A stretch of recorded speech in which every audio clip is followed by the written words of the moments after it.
everyone.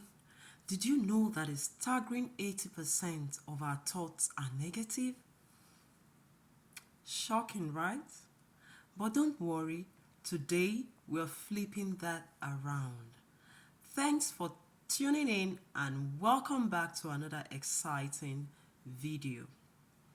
We are diving into something we all face negative thoughts. Yes. Don't tell me you don't have negative thoughts. We all have negative thoughts. They tend to sneak up on us when we least expect. Yeah. And before you know what is happening, you're feeling all sad, all moody because of negative thoughts. They're just like little foxes that spoil the vine. That's what they are. But you know what? The key is catching them early before they take over. Yes. And I'm going to show you how to recognize these thoughts and stop them in their tracks for good.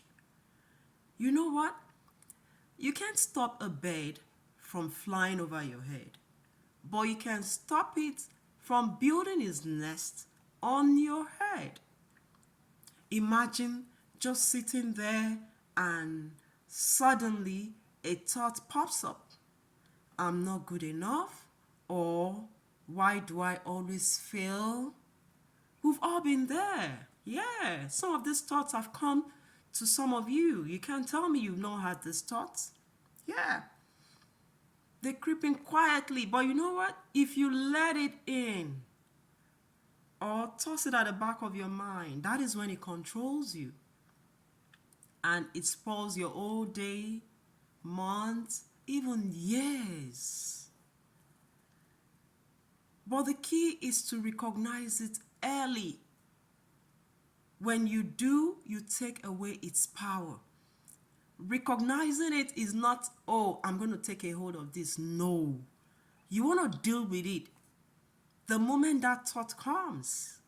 So the next time a negative thought comes, just pause. Take a breath and say, hey, I see you, but you don't control me. Yes. Recognizing these thoughts is the first step to reclaiming your mind. You know what? Stick around. Next time, we are going to learn how to challenge these thoughts. Thank you for joining me today. Please like, share, and subscribe. See you next time.